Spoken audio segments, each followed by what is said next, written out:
할렐루야. 오늘 칭찬받는 사람이라는 주제로 하나님의 말씀을 들을 때에 귀한 은혜가 있으시길 바랍니다. 우리 사도행전 6장 말씀을 보면 우리 초대교회인 예루살렘 교회에 처음으로 갈등과 문제가 생겼습니다. 교회에서 구제 사역을 할 때에 헬라파 사람들이 구제 대상에서 누락된 일 때문에 히브리파 사람들에게 불평과 원망이 생겼습니다. 이것은 초대교회의 행정적인 문제이기도 했지만 동시에 영적인 공격이기도 했습니다.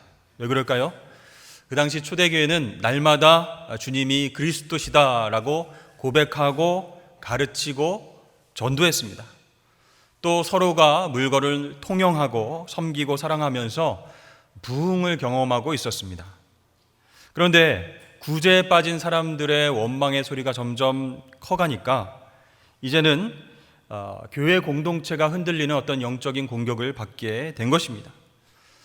사도들은 기도하고 고민하다가 사람을 세워야 되겠다라고 결심했습니다. 단순히 행정의 일을 보완할 그런 목적으로 사람을 뽑는다기보다는 이 영적인 공격 앞에서 교회를 보호할 7집사를 세우기로 결정을 한 것이죠. 그래서 사도행전 6장 3절 말씀을 보면 그들의 자격에 대해서 이렇게 말하고 있습니다. 형제들아, 너희 가운데서 성령과 지혜가 충만하여 칭찬받는 사람 7을 택하라. 여러분, 초대교회의 영적 위기를 타개할 참된 그리스도인의 선출 기준이 뭐라고요? 한마디로 칭찬받는 사람이다 라고 나와 있습니다. 혹시 여러분들 가운데는 다른 생각을 하시는 분들도 있을 수 있습니다. 그것은 초대교회의 상황 가운데서 나온 기준이지 전체 지금 그리스도인의 어떤 기준까지 적용하는 것은 무리가 있지 않은가, 이런 생각이 들 수도 있겠습니다. 그런데 아니라는 거예요. 사도행전을 읽어보면요, 곳곳에 칭찬받는 사람이 이 그리스도인의 중요한 기준임을 나타내는 그런 말씀들이 많이 나와 있기 때문입니다. 사도행전 10장에 보면요, 백부장 고넬료를 소개하면서 그는 의인이요 하나님을 경외하는 사람이라 유대 온 족속에 칭찬을 받는 자더니, 이렇게 소개하고 있습니다. 그리고 사도행전 16장에는 디모데를 소개하면서 디모데는 루스드라와 이고니어에 있는 형제들에게 칭찬받는 자니, 이렇게 말합니다. 또 사도행전 22장에 가보면 아나니아를 소개하는데요, 율법에 따라 경건한 사람으로 거기 사는 모든 유대인들에게 칭찬을 듣는 아나니아라 하는 이가, 이렇게 칭찬받는 사람으로 아나니아를 소개하고 있습니다. 여러분, 사람들에게 칭찬받는 것은 예전에도 그랬고 지금도 역시 참된 그리스도인의 기준이 될 수 있다는 것입니다. 여기에 대해서 또 여러 가지 반론을 제기하실 수 있겠죠. 첫 번째로, 우리가 하나님께 칭찬을 받아야지 사람에게 칭찬받는 것이 기준이 되면 안 되지 않는가 하는 것입니다. 그래서 지위가 높은 사람이나 힘이 있는 사람에게 인정받기를 원하는 어떤 인정 중독에 빠진 사람들, 그 사람들은 죄를 짓게 되지 않을까, 그런 걱정이 되기도 한다는 것이죠. 그래서 어떤 분들은 나는 하나님께만 칭찬받으면 됩니다, 이렇게 주장하시는 분도 있습니다. 그런데 여러분, 성경에 나오는 참된 그리스도인들의 모습을 잘 살펴보시길 바랍니다. 그들은요, 하나님께 칭찬받을 뿐만 아니라 사람들에게도 마찬가지로 칭찬을 받고 있었습니다. 그러니까 궁극적으로 하나님께 칭찬을 받는 사람이 사람들에게도 칭찬을 받게 되어 있다는 것이죠. 우선순위가 하나님께 칭찬받는 것입니다. 근데 반대는 아닙니다.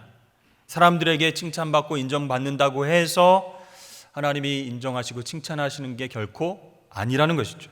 순서가 바뀌면 안 된다는 겁니다. 예수님은요, 우리에게 이렇게 말씀하셨습니다. 너희는 세상의 빛이라. 산 위에 있는 동네가 숨겨지지 않을 것이요, 이렇게 말씀하셨습니다. 그렇습니다.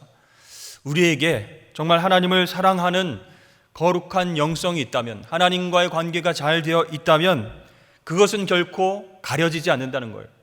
드러난다는 것입니다. 사람들이 모르지 않는다는 거예요. 그런데요, 마귀 사단의 가장 교활한 전략 중에 하나가 바로 분리하는 겁니다. 뭘 분리할까요? 삶과 신앙을 분리하고, 영성과 인격을 분리하고, 하나님께 칭찬받는 것과 사람들에게 칭찬받는 것을 분리해버립니다. 나누어버립니다. 이렇게 이중적인 삶을 조장해서 그렇게 살아도 돼. 그때그때마다 하나님께 칭찬도 받고 사람들에게도 인정도 받아. 이렇게 길을 쓰고 우리를 유혹하고 있다는 것입니다. 그래서 실질적으로 그 마귀 사단의 전략에 넘어진 사람은 하나님 사랑합니다, 하나님 위해서 열심히 일하겠습니다, 입술로 행동으로 그렇게 이야기하고 행동하면서 밖에 나가서는 이웃들에게는 상처 주는 말을 하고, 그냥 감정대로 이야기하고 배려하지 못하고 상처를 주는 일들도 허다하다는 것이죠. 그러나 여러분, 궁극적으로 하나님께 칭찬받는 그리스도인이라면 이 삶과 신앙이, 또 영성과 인격이 분리된 삶을 살지 않게 됩니다. 하나님께 칭찬을 받음과 동시에 사람들에게도 인정을 받게 되는 줄로 믿습니다. 그래서 18절 말씀에 보면 이로써 그리스도를 섬기는 자는 하나님을 기쁘시게 하며 사람에게도 칭찬을 받느니라. 결국 나누어지지 않는다는 거예요. 하나가 된다는 것입니다. 그럼 두 번째 반론이 있을 수 있습니다. 예수님께서 직접 하신 말씀 중에 칭찬받지 않도록 조심하라, 그런 말씀이 있는데 왜 굳이 사람에게 칭찬받는 것이 참 그리스도인이 되기 위한 기준이 됩니까? 하나님께만 칭찬받으면 되지. 예수님도 그렇게 경고하셨는데. 맞습니다. 여러분, 누가복음 6장 20절 이하의 말씀에 보면 예수님께서 사복 사화를 말씀하고 계세요. 그 중에서 사화, 4가지 화의 내용을 간단하게 말씀드리면요, 첫 번째는 화 있을진저 너희 부요한 자여 그랬습니다. 두 번째는 화 있을진저 지금 배부른 자여, 이렇게 주님이 말씀하셨습니다. 여러분은 혹시 배부르시고 또 이렇게 부유하십니까? 그러면 화가 임한답니다. 조심해야 됩니다. 세 번째는요, 화 있을진저 너희 지금 웃는 자여 그랬습니다. 혹시 예배 중에 저를 보고 웃으신 분이 있으십니까? 그러면 예수님의 화가 임할지도 모르겠습니다. 마지막 4번째 화가 뭐냐면 모든 사람이 너희를 칭찬하면 화가 있도다. 이렇게 예수님께서 4가지 화에 대해서 말씀을 하셨어요. 이 근거로 해서 주님께서 직접 말씀하시기를 사람에게 칭찬받으면 화가 있다라고 말씀하셨으니까 하나님에게 칭찬받는 게 더 중요하지, 사람들에게 칭찬받는 것은 그리스도인으로서 피해야 할 그런 일이 아닙니까? 이렇게 반론할 수 있다는 거죠. 그러나 여러분, 예수님 말씀을 잘 살펴보면요, 주님은 칭찬받는 것이 나쁘다고 말씀하신 것이 아닙니다. 이 칭찬이라는 것이 하나님을 대신할 수 있고 하나님을 가릴 수 있는 위험성이 있다라고 경고하셨습니다. 아까 잠깐 살펴봤듯이 4가지 화는 다 좋은 것이죠. 부요한 것, 배부른 것, 웃는 것 좋은 것입니다. 칭찬받는 것도 참 좋은 것입니다. 그렇다면 이 사화에 나오는 4가지 행위들로 말미암아 결과적으로 하나님과의 관계를 해치게 되면 화가 된다는 뜻으로 예수님께서는 경고의 메시지를 주신 것입니다. 사실 우리 안에 내면의 상처가 있고요, 열등감도 있고요, 또 인정받고 싶은 욕구도 있고 칭찬받기 원하는 그런 마음들이 강할 때가 있습니다. 그렇다는 것은 우리의 죄성이 아직도 남아있다는 거죠. 강력하게 우리를 그렇게 잡아 끄는 힘이 있다는 것입니다. 이것은 우리가 경계해야 할 부분이라는 거죠. 우리 가운데서도, 믿는 사람들 가운데서도 사람들의 평가와 말에 굉장히 민감한 분들이 계십니다. 저 사람이 나를 이렇게 보면 어떡하지? 내가 이런 말을 했는데 또 이렇게 오해했으면 어떡하지? 굉장히 타인들의 어떤 평가와 말에 민감한 분들이 계시다는 거예요. 만약에 그렇게 민감하게 반응해서 사람들의 반응에만 너무 매달리다 보면 어떻게 될까요? 오히려 자유를 잃어버리고 하나님 뜻보다는 사람들을 만족하는 데에만 집중하게 됩니다. 그러면 정말 우리의 신앙과 인격도 잘못된 방향으로 나가게 된다는 것이죠. 그러면 이 좋은 덕목들, 그것들이 죄로 오염될 수 있기 때문에 다 버려야 됩니까? 버려야 된다고 얘기하는 겁니까? 그게 아니라는 거죠. 오히려 더 소중하게 생각하고 바르게 다룰 수 있어야 된다는 겁니다. 칭찬받는 것도 마찬가지 논리라는 것이죠. 여러분, 칭찬은 사람을 살리기도 하고 죽이기도 합니다. 그렇죠? 칭찬은 고래도 춤추게 한다, 그런 말이 있었습니다. 예전에 유행했던 책의 제목이었죠. 근데 요즘은요, 칭찬은 반려동물을 춤추게 한다, 그런 얘기가 유행한다고 합니다. 집에서 키우는 강아지, 고양이 잘 말을 안 듣죠. 근데 아이고 예뻐라, 아이고 내 새끼 하고 칭찬을 해주면 이 강아지하고 고양이들도 순종을 잘하고 앞에서 막 춤도 잘 춘다는 거예요. 그만큼 이 칭찬이 좋은 것인데요, 귀한 것입니다. 그런데 이 칭찬이 죄로 오염되면 오히려 화가 될 수 있기 때문에, 오히려 하나님의 영광을 가릴 수 있기 때문에 우리가 조심해야 된다는 겁니다. 올바르게 하나님께 칭찬받는 삶을 살고 있다면 우리는 당연히 사람들에게도 칭찬받을 수 있다는 것입니다. 그것은 결국 하나님께 영광을 돌리는 삶이 될 줄로 믿습니다. 그렇다면 여러분, 무엇보다 우리 그리스도인들이 사람들에게 칭찬받아야 할 이유가 무엇일까? 그것은 첫 번째로 우리의 공동체를 든든하고 아름답게 세우기 위해서입니다. 오늘 본문 말씀 13절에서 17절까지 말씀을 보면 신앙 공동체를 세우기 위한 사도 바울의 권면들이 나오고 있는데요, 그 초대교회 안에서도 여러 가지 문제가 있었습니다. 서로를 비판하고 판단하는 문제도 있었고, 또 우상 숭배 이후에 이 음식을 먹어도 되냐 말아야 되냐, 이런 음식 문제, 또 헬라파 유대인, 히브리파 유대인, 이렇게 갈라져서 약간의 좀 경쟁을 하는 듯 신앙생활을 하는 그런 어떤 갈등과 상처의 문제도 있었습니다. 그것으로 인해서 공동체를 흔들게 해서는 안 된다.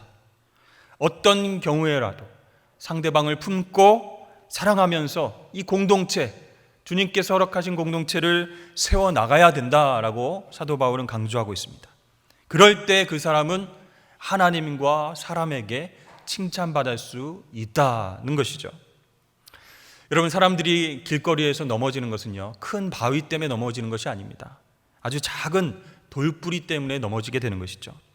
그래서 우리가 교회 공동체 안에서도 신앙의 연수가 있는 분이 새가족이나 믿음이 약한 분들을 향해서 작은 말과 행동을 했는데 오히려 그것이 큰 상처로 그들에게 다가올 수 있다는 겁니다. 오늘 예루살렘 교회 안에서도요, 우상에게 바쳐진 것을 먹어야 되느냐 말아야 되느냐, 이 음식의 문제를 가지고도 갈등했습니다. 먹는 것은 자유입니다.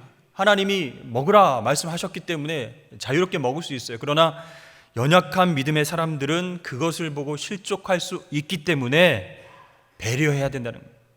그래서 우리의 말과 행동을 통해서 그리스도께서 대신하여서 죽으신 형제를 망하게 하지 말라, 사랑으로 대하라 라고 신신당부하고 있는 것입니다. 그렇습니다. 우리가 그리스도인이 되는 순간 가장 중요한 사명 중에 하나는 어떤 경우라도 하나님께서 세우신 공동체, 아름다운 그 교회를 흔들거나 파괴해서는 안 된다는 것입니다. 근데 그게 어쩔 수 없이 흔들리는 경우가 있어요. 그러나 그리스도인들은 끝까지 그 공동체를 붙잡고 기도해야 할 줄로 믿습니다. 성질 난다고, 화가 난다고, 나랑 안 맞는다고, 정말 힘든 사람들이 많다고 그 공동체를 포기해서는 안 된다는 것이죠. 왜냐하면 하나님께서는요, 그 공동체를 세우기 위해서 가슴앓이하고 눈물로 기도하고 끝까지 인내하고 노력한 사람을 기억하고 계세요. 그리고 그 사람을 복 주신다는 겁니다. 그렇기 때문에 하나님께서 세우신 아름다운 공동체, 교회를 흔들거나 파괴해서는 안 됩니다. 그래서 칭찬받는 것이 중요하다는 것이죠. 초대교회의 갈등의 문제가 불거졌을 때에 그것을 해결하는 과정에서 사도들은 사람을 세우려고 했죠. 이번에 문제 일으킨 사람 누구야? 저 사람 당장 출교시키고 그렇게 우리 교회 나오지 못하게 해. 그렇게 내쫓거나 정지하지 않았습니다. 그 대신 사람을 뽑았습니다. 그 사람의 자격 조건은 딱 한 가지, 칭찬받는 사람이었습니다. 비난받고 껄끄러운 사람, 그런 사람이 아니라 교회 공동체 안에서 또 밖에서 사람들에게 인정받고 칭찬받는 사람, 그 사람이 바로 다시 이 공동체를 세울 수 있기 때문에 그런 조건을 걸어서 사람을 뽑은 것이죠. 여러분, 우리들도 서로가 서로를 칭찬하는 사람이 되어야 할 줄로 믿습니다. 내 얘기만 하지 말고요, 다른 사람의 얘기도 좀 들어주시고 또 잘 헤아려 주시고 오해 없이 잘 풀 수 있도록 그렇게 배려를 해 주어야 된다는 것입니다. 오늘 13절 말씀에서도 주의하라 이렇게 사도 바울이 권면하고 있죠.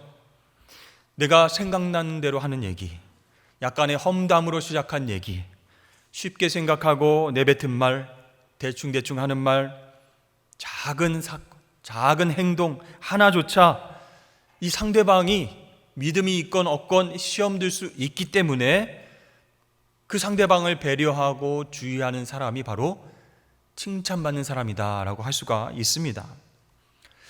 여러분, 한때 모 방송국에서 칭찬합시다 그런 프로가 유행한 적이 있었습니다. 이 프로그램이 언제 시작된지 여러분 기억하십니까? 오래전인데요, 1998년입니다. 그러니까 IMF 직후이죠. 모든 국민들이 다들 힘들어하고 지쳐있는 상황에서 그 프로그램은요, 서로를 격려하고 위로하고 칭찬했습니다. 아직 우리나라 살만하구나, 그렇게 감동과 웃음을 준 프로그램이 인기가 있었죠. 요즘은 어떻습니까? 코로나 사태로 인해서 대구와 전 지역의 확진자들을 검사하고 치료하고 돌보기 위해서 헌신하는 의료진들 얼마나 고생이 많습니까? 그 의료진들을 칭찬하는 운동, 캠페인이 벌어지고 있습니다. 당신들이 있기 때문에 우리가 안전하게 되었습니다. 당신들 때문에, 당신들의 헌신 때문에 큰 위기를 극복하고 있습니다. 존경합니다. 사랑합니다. 힘내세요. 이렇게 의료진들을 칭찬하는 캠페인이 계속해서 이어지고 있습니다. 사랑하는 여러분, 상대방이 믿는 사람이건 안 믿는 사람이건 내가 먼저 배려하고 관심을 가져야 됩니다. 그것이 공동체를 세우는 방법이기 때문입니다. 사도 바울은 15절 말씀에서요, 내 형제가 근심하게 되면 이는 내가 사랑으로 행하지 아니함이라. 너 책임이다. 네가 사랑으로 안 대했기 때문에 실족하고 근심하게 되었다. 그건 공동체를 세우는 일이 아니다 라고 그렇게 말씀하고 있습니다.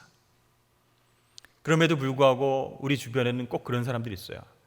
아니 나는 생긴 대로 살겠습니다. 원래 성격이 불같아서 그냥 사람들 앞에서 내 얘기를 해야 직성이 풀립니다. 똑바로 안 하는 사람, 잘못하는 사람 바로바로 지적을 해줘야 속이 시원합니다. 본인 속만 시원하지 상대방은 배려하지 않는다는 것이죠. 여러분, 마음을 기울여야 됩니다. 기도해야 됩니다. 이것이 영성입니다. 하나님의 영광을 위한 우리의 마음가짐과 행동이 그 공동체에 큰 영향을 끼칠 수 있기 때문에 우리는 조심스럽게 행해야 되는 것이죠. 사랑하는 여러분, 하나님의 거룩한 공동체를 세워나가기 위해서 모두가 칭찬받을 수 있는 저와 여러분 되실 수 있길 주의 이름 축복합니다. 두 번째로, 우리가 칭찬받는 사람이 되어야 하는 이유는 바로 복음 증거를 위해서다라고 할 수 있습니다. 칭찬이라고 하는 그 말의 원어가 여러 가지가 있습니다. 헬라어에 유페모스, 도키모스, 칼로스, 이렇게 칭찬을 뜻하는 단어가 많은데요. 사도행전에 나오는 칭찬이라는 단어는 딱 한 가지 단어로 계속 반복되고 있습니다. 그것은 마르티레어라는 단어인데요. 그것은 증거하다, 증인이 된다라는 뜻입니다. 여러분, 이게 무슨 뜻이겠습니까? 우리 그리스도인들이 칭찬받는 사람이 되어야 하는 이유는 칭찬을 받아야 예수님의 참 증인이 되니까, 복음을 효과적으로 전할 수 있으니까입니다. 사실 우리가요, 예수님 믿고 그리스도인 됐지만 그 나름대로 자신의 고유한 것들을 아직도 가지고 있는 게 많이 있습니다. 자신의 고유한 관점도 있고요. 가치관도 성장하면서 또 환경에 따라 조금씩 다르고요. 또 다스려지지 않는 욕망과 욕심도 있고요. 또 치유되지 않은 상처들이 있습니다.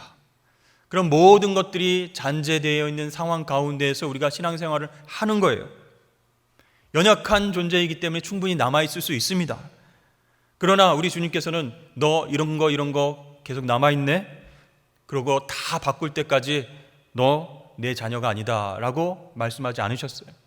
그 연약함 그대로 우리를 자녀 삼아 주신 줄로 믿습니다.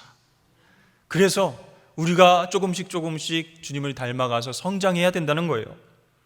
근데 중요한 것은요, 그것을 인정하기는 하되 두 가지에 해당하면 위험하다는 겁니다. 첫 번째 경우는 먼저 하나님의 공동체를 파괴하는 것, 그건 아니라는 거예요. 어떤 사람이 삶의 스타일과 어떤 고유한 습관과 가치관이 남아 있어서 그것이 조금씩 나오기는 하지만 그것이 가정이든 동산이든 교회 공동체든 그것을 흔들거나 파괴하는 것이면 안 된다라는 것이죠. 두 번째 경우는 복음을 가로막을 때 그것은 용납할 수 없다는 겁니다. 어떻게 보면 인간으로서 이해할 만하죠. 그 사람은 원래 좀 그래, 이렇게 받아들일 수도 있지만 그건 악한 거라는 거예요. 자신도 모르게 사단의 도구로 사용될 수 있기 때문입니다. 여러분 잘 아시는 우리 마태복음 16장에 보면 예수님께서 제자들에게 묻고 계시죠. 세상 사람들이 나를 누구라고 그렇게 말하느냐 질문하셨고, 그 다음에는 너희들은 나를 누구라고 생각하느냐 그렇게 질문했을 때 다른 제자들과는 달리 베드로가 정답을 얘기했죠. 주는 그리스도시요 살아계신 하나님의 아들이십니다. 그래서 예수님께 칭찬을 받았습니다. 여기서 딱 끝났으면 좋았을 텐데 우리 주님께서 본격적으로 예루살렘에 들어가셔서 고난받으시고 죽게 될 것을 예고하시니까 이 베드로가 흥분을 했어요. 그래서 그 길을 막습니다. 주님, 그러지 마십시오. 이 일이 결코 주님께 미치지 못하리이다. 그랬더니 예수님께서 화가 나셨습니다. 조금 전까지만 베드로를 칭찬하셨는데 사단아, 내 뒤로 물러가라. 너는 나를 넘어지게 하는도다. 너는 하나님의 일을 생각하지 않고 사람의 일을 생각한다 하고 주님께서 화를 내시면서 베드로를 책망하셨습니다. 여러분, 이 대목에서 예수님 조금 심하다 생각되지 않으십니까? 악한 의도는 없었잖아요. 구체적으로 주님을 막으려고 하는 그런 방해도 한 것이 아니지 않습니까? 그저 성격이 좀 급하고 또 잘 흥분하고 욱해서 주님을 좀 말리는 말씀을 좀 했을 뿐인데, 아니 그 사랑하는 애제자 베드로에게 조금 전에 칭찬하시더니 그 이유는 사단아 물러가라, 좀 너무하신 게 아닌가 이런 생각을 할 수도 있습니다. 그런데 여러분, 주님의 말씀은 심한 것이 아니죠. 아무리 용납할 수 있는 성격과 인격일지라도, 이해할 수 있는 부분이 있을지라도 그것이 하나님의 역사와 복음을 가로막는 것이라면 악한 것입니다. 사단이라고 부를 정도로 악한 것이라는 거예요. 그래서 예수님께서 베드로에게 심하게 질책을 하신 것입니다. 따라서 우리의 말과 행동도요, 하나님의 역사와 복음을 가로막게 되면요, 사단의 도구로 사용될 수 있음을 명심해야 될 것입니다. 그래서 우리의 작은 말이나 또 타인을 향한 배려와 행동이 조심스러워야 한다는 것이죠. 안타깝게도 인간적인 욕망을 이기지 못하고 실수하는 목회자들의 소식을 우리가 가끔 듣게 됩니다. 그런데 한쪽에서는요, 얼마나 외로우셨으면, 얼마나 힘들었으면 그랬겠나 하고 좀 이해하고 동정하는 그런 마음을 가진 분들도 계십니다. 인간이니까 그럴 수 있죠. 또 어떤 목사님은요, 정말 평생을 다 바쳐서 열심히 목회하고 열심히 목회를 잘 하셔서 교회가 성장을 했습니다. 그런데 은퇴 이후에 다른 사람이 와서 잘못 목회하면은 교회가 힘들지 않을까, 분열되지 않을까 걱정을 하면서 가장 나를 많이 닮은 내 아들을 담임 목사로 세워야 되겠다. 여러분, 인간적으로 이해가 가는 얘기죠? 아닙니까? 만약 여러분들이 큰 교회를 맡은 담임 목사님이라면, 은퇴를 앞둔 시점이라면 어쩌시겠습니까? 아들 목사를 그래도 좀 생각하지 않으시겠습니까? 또 어떤 분은요, 비전이라고 하는 이름으로 교회의 재정과 인력을 개인적으로 사용하기도 합니다. 그러면 그런 모습을 보면서 그래, 능력이 있으니까 그 정도 하시는 거지, 얼마나 하나님께 잘 쓰임받고 멋지게 목회를 하시는 분이야 라고 인정할 수도 있습니다. 그러나 여러분, 이런 모습들이요, 인간적으로 이해되고 동정되기도 하지만 그것이 복음을 가로막는 것이라면, 그래서 그것이 하나님 나라의 누가 되는 것이라면, 하나님 교회를 욕먹게 하는 것이라면 절대로 용납될 수 없는 문제라는 것입니다. 이해될 수 있는 것이 아니에요. 정당화할 수 없습니다. 여러분, 그리스도인들이 칭찬받아야 하는 중요한 이유 중에 하나가 바로 복음 증거를 위해서입니다. 교회가 정말 어둡고 타락하고 죄 가운데 흔들리는 그 세상을 걱정하고 세상을 바꿔야죠. 거꾸로 세상이 교회를 걱정하고 그렇게 바꾸려고 하는 게 문제라는 것입니다. 여러분, 우리가 칭찬받는 사람이 되지 못하면요, 절대로 세상 가운데에 복음이 제대로 전해지지 않습니다.